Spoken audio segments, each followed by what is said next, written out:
சரி வெளியில் போகிறீங்க, என்னடி ட்ரெஸ்ஸு, என்னடி ஹேர் ஸ்டைலு, கொஞ்சம் ட்ரெஸ்ஸுக்கு ஏற்றாப்புல ஹேர் ஸ்டைல் எல்லாம் பண்ணக்கூடாதுன்னு. இல்லை ஏத்த இந்த ட்ரெஸ்ஸுக்கு இந்த ஹேர் ஸ்டைல் நல்லா தானே இருக்குது அப்படிங்கிறாங்க. அடுத்த அரசியும் கேட்குறாங்க, அண்ணி எந்த கோச்சிங்க்கு போகிறீங்கன்னு. அது பக்கத்தில் பஸ் ஸ்டாண்டு கிட்ட ஒரு கோச்சிங் சென்டர் இருக்குல்ல மேலே மாடியில், அங்கே கேட்க போகிறோன்னு. ஓ அப்படியா அப்படிங்கிறாங்க. கோமதி வந்துட்டு, ஏடி அரசி நீயும் கூட போக வேண்டியதானே, உங்கள் அப்பா தான் உனக்கு கலெக்டர் ஆகணும்னு சொல்லியிருக்காருல, நீங்கள் போய் கோச்சிங் கிளாஸில் போய் படிக்க வேண்டியதானே அப்படிங்கிறாங்க. அம்மா நானா அப்படிங்கிறாங்க. ஆமாம் அப்படிங்கிறாங்க. உடனே மீனா வந்துட்டு, இல்லத்த அவள் இப்போ தான் நான் செகண்ட் இயர் படிக்கிறா, ஃபைனல் இயர் பண்ணட்டும், அதுக்கப்புறமா நம்ம விசாரிக்கலாம், அப்போ ஒன்றும் அவசரம் இல்லை இப்போ அப்படிங்கிறாங்க.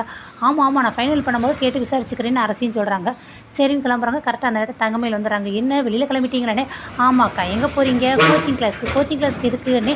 இல்லைக்கா போய் படிக்கிறதுக்கு. எதுக்கு படிக்க போகிறீங்க அப்படிங்கிறாங்க.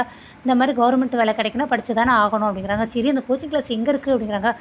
ஐயோ அக்கா நீங்கள் கேட்குற எல்லா கொஷின் அத்தை கேட்டாங்க, அத்தைக்கு எல்லா கொஷின் பதில் பேசிட்டோம், எங்களுக்கு இப்போ ரொம்ப நேரமாச்சு, நீங்கள் எல்லாம் டவுட் இருந்துச்சுன்னா அத்தைக்கிட்டே கிட்ட தெரிஞ்சுக்கோங்க சரியா அப்படிங்கிறாங்க. சரி இந்த ஒரு கேள்விக்கு மட்டும் பதில் பேசிட்டு போங்க நீங்கள்.